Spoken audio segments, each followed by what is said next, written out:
Someone saved the best for last? No. It's my privilege to introduce to you Kleber Gonçalves. The reason why I'm saying that is because we were studying together. He was very diligent and hardworking student, studying second master and PhD at the same time. And then he was still preparing for a mission, collecting all the experiences here working for Pastor Dwight Nelson, I remember that.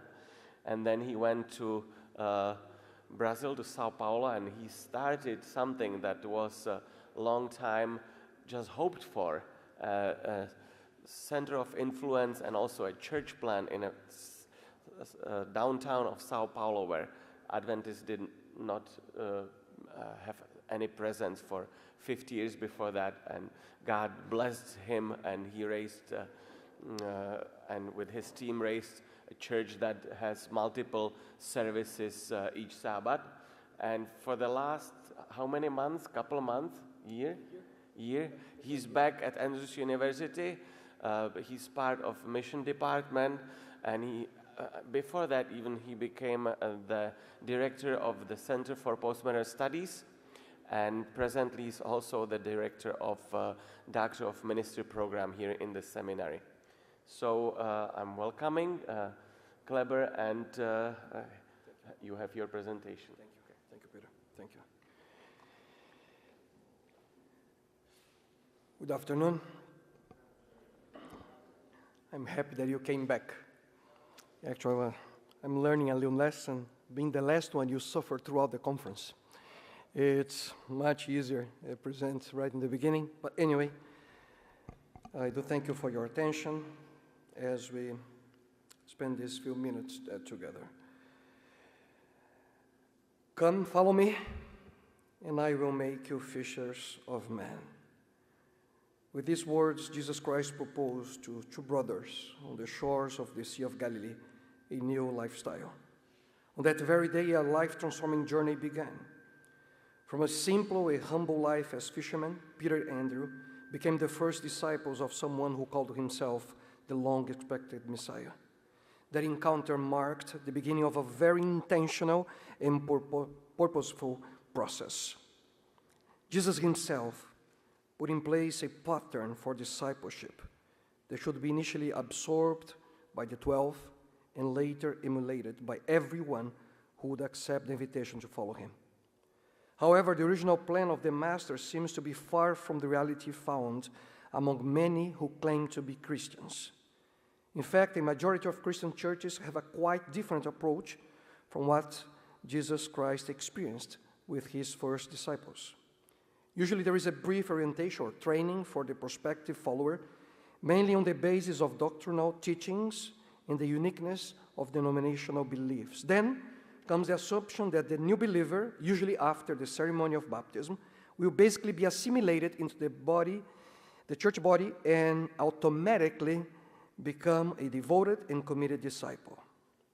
An intentional and real discipleship process in most cases is fully ignored. The experiential learning process used by Christ with his first disciples is left out. Perhaps it is important to remind ourselves that Jesus, and here I quote, spent very little time inside temple walls. The result? Many names on church books, depending on the geographical location, not so many. Some regular customers in worship seeking to satisfy themselves with a religious product, but very few passionate, fully dedicated followers of Christ during the ordinary days of the week. Perhaps one of the main reasons for this sad reality is because very few believers have a relationship that holds them accountable for spiritual development. In the end, the main focus still remains on personal choices and priorities. For many Christians, their spiritual life is restricted to a religious routine, spending a few hours on just one day of the week within four walls. It should be clear by now that something is missing in many churches today. There is a major gap between becoming a member and living a meaningful, relevant, active life of a real disciple, faithfully responding to the call left by the Master. Additionally, this apparent crisis is engulfed by what David Walls calls globalized consciousness. In other words, the implications on oneself of the contextual effects of postmodern, post-Christian, post-religious, secular, and highly urbanized societies. Should not disciple-making be the primary goal of any church evangelistic efforts instead of generally focusing on numerical growth? Furthermore, how can the church indeed be meaningful and relevant among postmodern generations? With these issues in mind, the main goal of my presentation, my paper, is consider the significance and implications of real Christian discipleship on our contemporary world, exploring new possibilities to develop successful discipleship processes, mainly in postmodern contexts. This paper is divided in two short sessions in order to better understand the importance of discipleship and its applicability on postmodern contexts.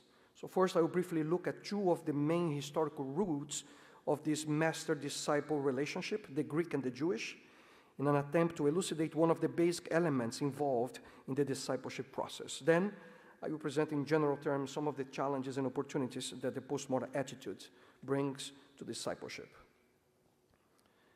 All of us would agree that from the earliest days of life on earth, the more skilled have taught, the less experienced. This was the way knowledge, abilities, and competences and character were passed through the generations. This concept is clearly seen in the Bible. A significant example is the connection between Paul and Timothy. Timothy was quite young and inexperienced when he first met his mentor. Paul, in turn, openly instructed Timothy how to proceed. Here I read 2 Timothy first chapter, verse 13 to 14. What you heard from me, keep as the pattern of sound teaching. With faith and love in Christ Jesus, guard the good deposit that was entrusted to you. Guard it with the help of the Holy Spirit who lives in you. And now, chapter 2, verse 2. And the things which you have heard from me in the presence of many witnesses, entrust these to faithful men who will be able to teach others also. So the instruction was clear. Timothy should keep Paul's teachings to himself, but also intentionally pass on to others what he had learned from his mentor. This is just a simple example on how throughout history, mentors or spiritual teachers have helped others to maintain spiritual focus and keep a godly life. These relationships involved nurture, skills training, obedience, and deliberate search for wisdom. Even though this process is found in most ancient civilizations, the concept of discipleship found in the Greco-Roman and in the first century Jewish cultures and is important for this study as a background on how discipling postmodern generations must have an intentional and specific approach. So here I turn to discipleship in the Greco-Roman culture. Greece is commonly recognized as the birthplace of Western civilization, and in many aspects, discipleship was part of the Greek life. The Greek word mathetes was used by Herodotus, Plato, and Socrates centuries before Jesus. The term appears frequently in classical Greek literature with three main meanings. The first one, learning or a trainee. The earliest use of mathetes refers to a person who has a learning in different fields, such as dancing, wrestling, music, astronomy, and so on. Therefore, the learning was acquiring knowledge or skill from an expert of a particular activity. The second meaning, pupil, apprentice. The term then progressed from learning to pupil, thus including the concept not just of learning, but also of commitment to an individual teacher. For instance, the disciples of Plato or Socrates were just learning skills. Or better, they were not just learning skills, they were also fervently devoted to their master. Therefore, discipleship during this period became more than just acquiring education. And the third meaning, disciple, adherent. Additionally, in a deeper level, mathetes also indicate a person who made a significant personal life commitment. After the practice were learned, they should be demonstrated in practical ways. For instance, becoming a disciple of a particular culture now meant that one's lifestyle should reflect that culture. Regarding the nature of the devotion involved, Wilkins, and here I quote him, he observes, the type of adherence was determined by the master, ranging from being the follower of a great thinker and master of the past like Socrates, or being a pupil of a philosopher like Pythagoras, or being the devotee of a religious master like Epicurus. In common usage, however, a mathetes was not a committed follower of a particular master. Direct contact with the great teacher, nevertheless, was not a prerequisite to following his teaching. For instance, one could follow the teachings of Socrates simply by adopting the way of life promoted by the person Socrates, as developed in the writings of Plato. A disciple could also conform their habits to a way of life that exemplified the virtues of a particular culture or city. Towards the end of the Hellenic era, the focus gradually shifted to the kind of relationship that involved more than simply philosophical commitment, rather to an obligation to follow the master himself. In the New Testament period, however, the emphasis increasingly moved from learning a basic skill to imitation of the master's character and conduct. So here now I mentioned the discipleship in the first century Jewish culture. Similar to the meaning of disciples in the Greco-Roman classical era, up to the New Testament period, there were people called disciples in the Judaism of the first century. Such individuals were committed to well-known teachers of movements. These involved both Jewish adherents to philosophical schools, as well as to religious and or political parties. Various subgroups had their own followers. For instance, the Pharisees apparently had their own disciples, and they declared themselves to be disciples of Moses. They were the precursors of the later relationship between a disciple and a master that evolved into a formal system centered on the teachings of the Torah. Prophets also had their disciples based not only on learning, but also on righteousness and piety. John the Baptist had disciples who lived with him and followed his instructions, practiced his ascetic lifestyle, and promulgated, to some extent, his teachings. Qumran also had social structures that could be described as a master-disciple relationship within their community. In general terms, boys were educated in first-century Judaism in community, but always having the Torah at the center of the learning process in family circles at their homes. Primarily, the father had the responsibility to teach the Torah to his children. During Jesus' time, evidence suggests that primary schools were established to diminish Hellenistic influences. However, after 13 years of age, boys would no longer receive this kind of formal training. If further education was desired in preparation for being a scribe, a judge, a teacher of the law, or so on, they had to become a disciple under the orientation of a recognized Torah scholar. This was the proper way to master the Mosaic law, Jewish traditions, and the interpretations associated with them. The Apostle Paul was a fine example of a Jewish boy who left his home in Tarsus of Cilicia to study the Torah under Gamaliel, a renowned rabbi in Jerusalem. Especially among Jewish contexts of the first century, there is clear evidence that one-to-one discipleship was a common practice. Although the term disciple is used in distinctive ways in the literature of that period, many are the examples of discipleship referring to people devoted to following a prominent teacher, carrying on his teachings and imitating his life. And here the most important part is the comparison of both. A striking shift, however, in comparing the Greek with the first century Jewish approach to discipleship is clearly perceptible. In the Hebrew context, discipleship meant much more than just the sharing of cognitive information, but one's life experience within the context of community, starting in the family and then to others. In other words, it indicated not only the acceptance of the master's values and embracing his principles, but ultimately reproducing his ideas and beliefs in practical ways. I will now shift the focus of this paper to the dangers and opportunities the postmodern condition creates for the establishment of a relevant and meaningful discipleship process. In his magnum opus, Transforming Mission, David Bosch, he calls attention to a wider crisis caused by, and he mentions secularization, the de-Christianization of the West, the pluralism, the divide between rich and poor. And in his opinion, this crisis would increasingly affect the world, the church, and above all, the church's mission. Then he stresses that, and here I quote him, that this crisis is not the end of opportunity, but in reality, only its beginning, the point where danger and opportunity meet. In a similar way, the postmodern condition, or whatever it may be called today, is in fact a time of crisis that holds danger and opportunity for the mission of the church, especially taking into consideration the development of relevant and applicable discipleship processes. So some of the challenges coming from the postmodern mindset to discipleship. Postmodernism presents tremendous challenge to discipleship, mainly because of the inescapable influence of globalization and its power to normalize different aspects of life across various cultures. In broad terms, several elements of postmodernism could be viewed and analyzed as current threats to the Christian faith, but considering the purpose of this short study, I present here two elements as major concerns to Christian discipleship: consumerism and religious pluralism. The first one, consumerism. A remarkable element in this shift from modernity to postmodernity is the move from a culture based on production to a culture based on consumption.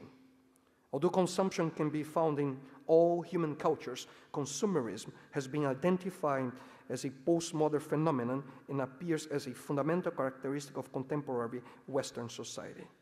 Sociologist Michael Jessup affirms that the postmodern ethos, quote, shapes, forms, and characterizes consumerism, end quote. Postmodern consumerism is an active process to create pleasure as meaning as a new source in finding one's personal identity through a personal experience with the product. Goods are valued for what they mean as much as for the use, and people find meaning in the very act of consumption. Consequently, especially among young postmodern generations such as millennials, the way they consume is a fundamental part of the kind of persons they are and the kind of persons they represent to others. This emerging generation is looking for services and products that will do something for them, making them feel or look better in order to be accepted within their own circle of relationships. The fundamental core value and belief of a society led by consumerism becomes personal choice. As a result, a new shape of individualism arises, one that leads to isolation, which in turn goes back to consumerism as a way to suppress the negative effects of loneliness. It eventually becomes a vicious cycle. Consumerism has also a spiritual, or rather an anti-spiritual dimension, where one of the greatest challenges to a Christ follower is to live faithfully in a society that tries to place everything, including God himself, in a gift-wrapped box as a lifestyle accessory. A sociological study done by Gabriel and Lang presents the spiritual consequences of a consumer society, affirming that pleasure lies at the heart of consumerism. It finds in consumerism a unique champion, which promises to liberate it both from its bondage of sin, duty, and morality, as well as its ties to faith, spirituality, and redemption, end quote.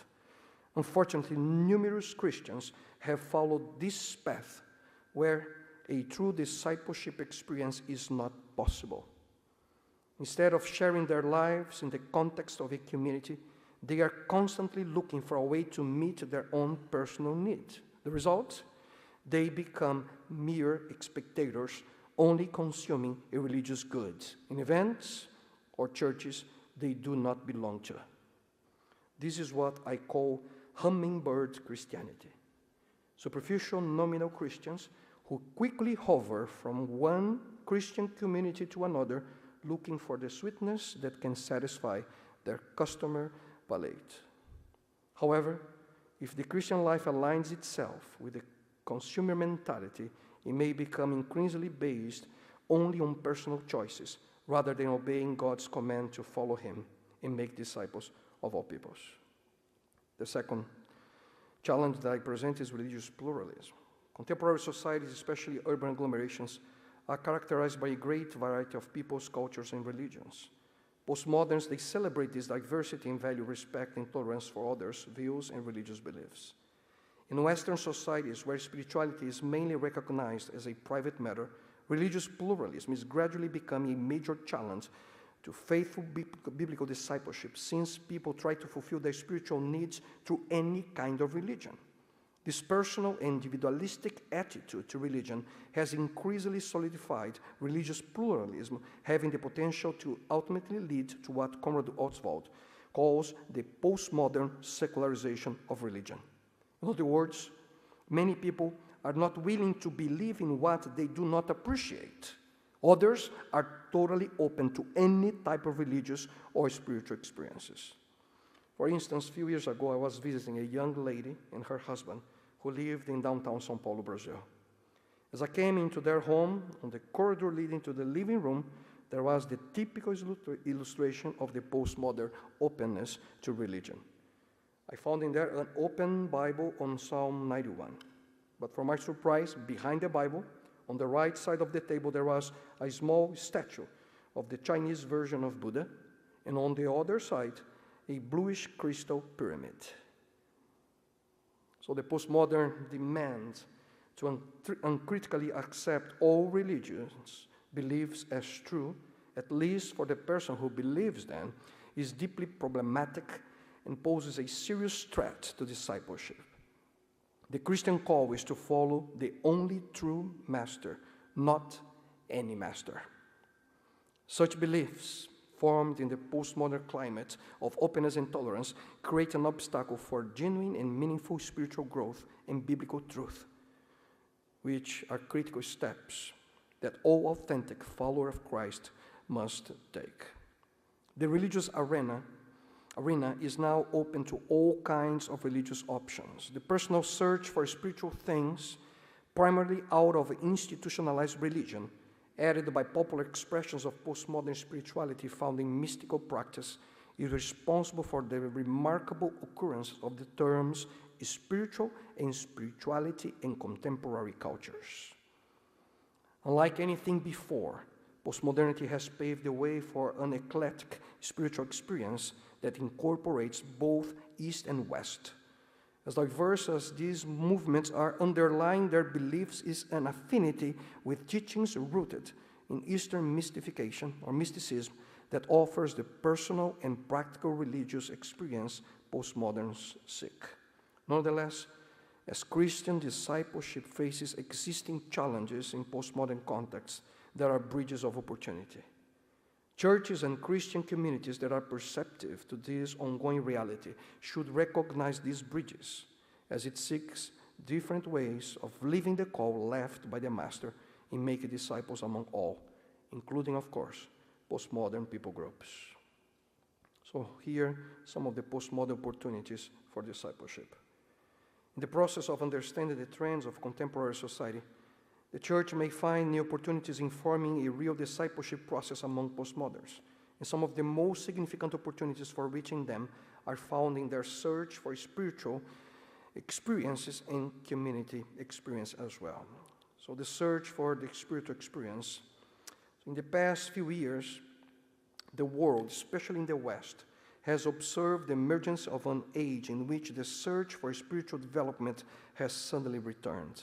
At the same time, as insightfully presented in James Emery White's latest book title, The Rise of the Nones, Understanding and Reaching the Religiously Unaffiliated, this renewed attraction for supernatural and spiritual things has its own contours. Postmoderns believe there is something beyond what is normally experienced in human life, and this is to be experienced in the spiritual sphere, even though institutionalized religion is avoided. In fact, as one author puts, one of the last places postmoderns expect to be spiritual is in the church. Nevertheless, the postmodern quest for spirituality looks for something experiential and practical in nature. One of the major opportunities Christian discipleship has in dealing with postmoderns is provided by the belief that Jesus Christ through His Spirit is real and active in everyday life. Postmoderns are more likely to accept the Christian faith through real and meaningful spiritual experiences, which may lead them to accept doctrines rather than mere intellectual exercise. Through genuine spirituality in the disciple-making process, they can learn how to be in touch with Jesus in tangible, experiential ways which will make sense out of their own life experiences. Postmoderns who are spiritually minded are also looking for a personal interaction with spiritual forces in their search to find answers to their real-life problems they face in their daily lives. However, great importance is placed upon the practicability and authenticity of what is presented to them. We should ask ourselves, do we really practice what we teach? Are we seeking to live by an unconditional and radical commitment to our beliefs? Discipleship begins with us. We can only share Jesus Christ in a meaningful way if we have ourselves an intimate and significant experience with Him. Unfortunately, there seems to be a great deal of discontinuity between what some churches believe and teach and how these beliefs actually work in practice. Postmoderns are not necessarily looking for religion, but they are open to an authentic spiritual life. Practical spirituality is indeed a powerful bridge over which doctrinal truth can be carried to the postmodern heart and mind through a meaningful discipleship process. The second opportunity that I want to share with you on how to reach postmoderns is the search for community experience. The development of significant relationships in the discipling-making process is another powerful bridge to postmoderns. The individualistic approach coming from the modern era has led to a depreciation of the communal dimension of human life. Nowadays, however, is perceptible a widespread fear of not belonging to a larger context, the fear of being excluded from relationships, groups, and networks. Postmodernism, in a reactionary response, emphasizes community as critical to human existence. The impact of the lack of community is perceived everywhere. Family connections have been broken down. Amazingly, technological developments that we hoped could connect us more efficiently have in fact left us even more disconnected. Instead of personal visits and interactions with friends, we text or we email them. Instead of creating an authentic and meaningful community in the real world, we are satisfied by clicking the like button in the virtual world. As a direct consequence, we live in an era of many acquaintances, but very few, if any, deep and significant relationships. This has been one of the main negative consequences of social media. The issues of community is even more acute, taking into consideration the urban reality of our days. In the city, the problem of loneliness and alienation is most striking. The collapse of the relationship between the social and physical space, shaped by the forces of urbanization, turns urban life into a physically close yet relationally distant reality. In most cases, this is a search for intimacy, a search for family and our friends. However, the intimacy postmoderns are looking for has a horizontal dimension toward human relationships and a vertical dimension toward the sacred or the spiritual. From the perspective of Christian discipleship, therefore, the postmodern quest for spirituality is ultimately the search for a relationship with God, which in turn is the experience of belonging to the community of God's followers, the church. Especially because of the growing difference with institutionalized religion, postmoderns are looking for a community to belong to before they find a message to believe in. For this reason, and by personal experience, I wholeheartedly believe that the best environment for the development of a meaningful, irrelevant discipleship experience is found in the context of intentional small groups.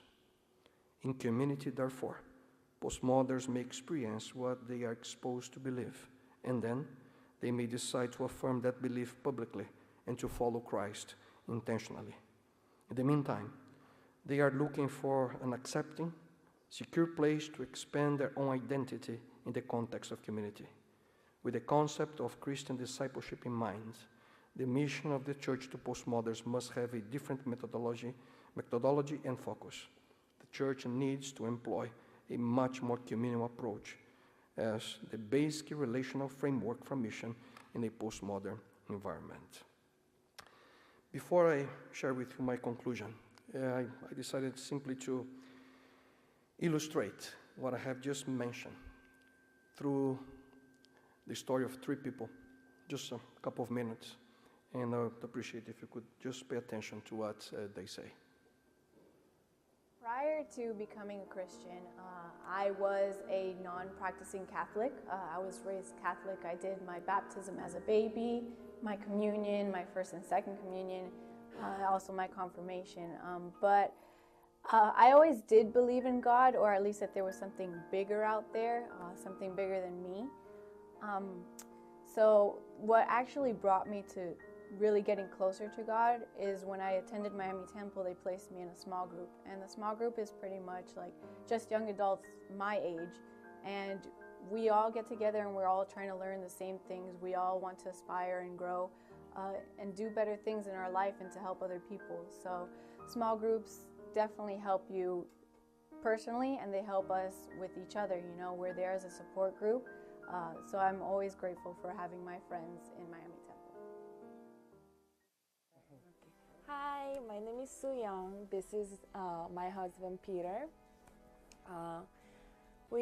I used to be an atheist before for my whole life, and we moved to Miami a year ago, and we were going through a lot of struggles. But my husband right here had some friends that was attending to Miami Temple, and through them, we created a small group, and I got baptized through the small group. I met God. I used to be so stubborn, but it really opened my eyes that God really exists. But it changed me. God really changed me. God brought me here from all the way across the world from Korea. And then God brought me here to Miami Temple and put us together with these small group members. And through all these events and through these people, I met God. I have become a person who can forgive others who hurt me, and then asking for more love for them. It's just everything is becoming better and better, and then beautiful.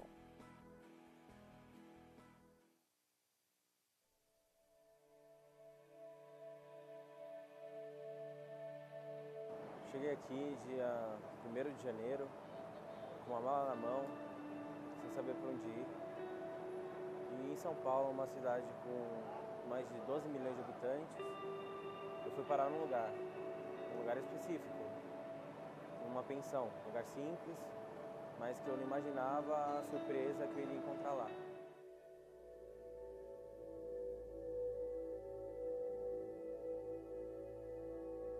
Nessa mesma rua, dessa pensão, tinha um pequeno grupo.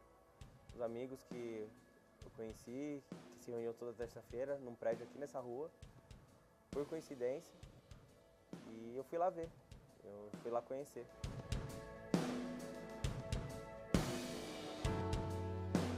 Fiquei surpreso por isso e vim procurar, vim aqui nesse prédio para saber o que era isso. Eu encontrei uma família. Porque, como eu falei, eu estava sozinho, e uma pessoa sozinha em São Paulo, a gente precisa ter contato com outras pessoas, e eu me senti identificado. Se eu não tivesse encontrado esse lugar na rua de um pequeno grupo, eu não teria conhecido o pequeno grupo. Eu conheci o seu grupo. Conheci minha vida mudou. As pessoas me convidaram para vir aqui na Nova Semente, uma vez que eu estava indo num pequeno grupo.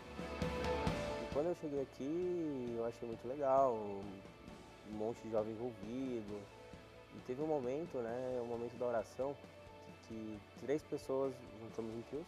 Nesse momento, que oraram por mim, eu senti o Espírito Santo falando comigo. Eu chorei, assim, eu senti que o Espírito Santo falou e que aqui era o meu lugar, que ele estava me dando uma segunda chance. Para mim o mais importante foi ter sido abraçado por essa comunidade. Numa sociedade pós-moderna, onde todo mundo só olha para si, e poder encontrar nessa comunidade pessoas que me abraçaram e que puderam viver junto comigo e buscar as mesmas coisas comigo, para mim isso foi a diferença. Hoje, por conta dessa comunidade, desse estilo de vida em grupo, hoje eu vivo uma experiência real com Deus.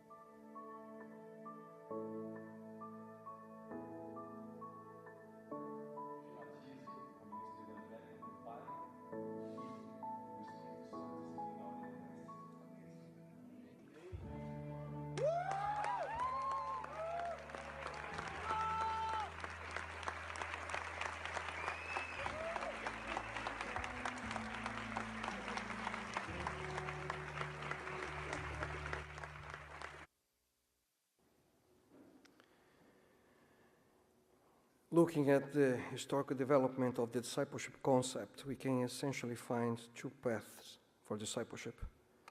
The early Greek understanding of discipleship was more to be under a teacher master and to gain knowledge. In other words, discipleship was more centered on intellectual understanding, more of a cognitive exchange of ideas and our philosophical, political, and religious convictions. Jewish understanding and practice of discipleship, on the other hand, were more centered in following the rabbi teacher, sitting at his feet not only to gain knowledge, but also to learn how to do what he did, how to live as he lived. Basically, the first century Jewish discipleship process was focused not only on how to learn from the rabbi, but also how to become like him. Looking at the current state of discipleship within the Seventh-day Adventist Church, I tend to come to the conclusion that, unfortunately, the Church, in general terms, still places considerable emphasis on the Western, Greek-based intellectual cognitive aspects of discipleship. This emphasis is not entirely wrong, but it's not enough. Discipleship needs to have a deeper understanding and practice. In many parts of the world, the Christian life of Seventh-day Adventists is limited to a couple of hours on Sabbath morning within the limits of a church building. Most of them are good church members, but unfortunately have never understood nor lived the life of a real disciple of Christ.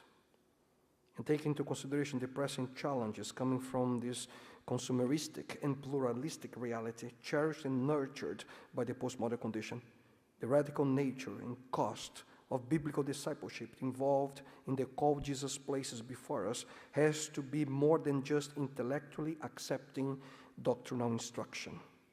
If we are to operate up to our mission statement as it reads, and here quote, the mission of the Seventh-day Adventist Church is to call all people to become disciples of Jesus Christ, to proclaim the everlasting gospel embraced by the 3 angels' messages, and to prepare the world for Christ's soon return, end quote, including emerging postmodern generations.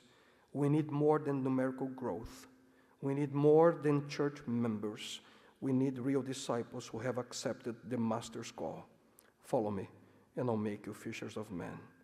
For that, the new spiritual awakening and community demands of our days are still among the best bridges to reach the heart and mind of postmoderns. For this purpose, I recommend the following. Study after study indicate that the best environment for the discipleship process is the context of community inserted in a healthy and intentional experience of small groups. The church should address at every denominational level how discipleship could permeate the church as a whole, and specifically how it could operate together with small groups ministries. For that purpose, I do believe that the Sabbath school structure should be used as the prime platform for discipleship at the local church level.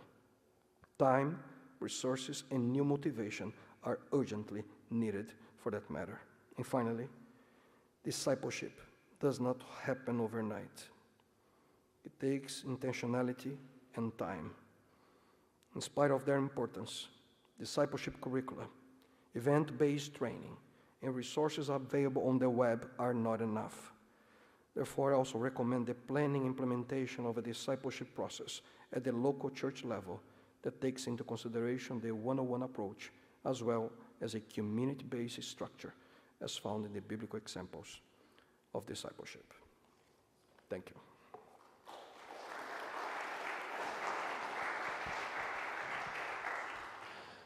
Kleber, thank you for your presentation. There is a short time for questions. I might have one to start with. Tell me, based on the research of the postmoderns, if there was Jesus here, if he came and started his ministry, the way we know him from New Testament, would postmoderns easily follow him? Would he attract crowds of postmoderns? What do you think? I have no doubts about it. He would attract them. So, what's the matter? That's a very good question. Of course, they are looking for authenticity and a meaningful way to live their own spiritual demands. They want to develop this. But the main problem are the circumstances from the past that today blocks their minds to the experience of church, a religious way of simply doing things according to others and what is expecting from them. That creates kind of a tension for me, because what are we doing, right? Anyway, that's probably for each one of us to think about how we present Jesus. 3 more minutes for questions.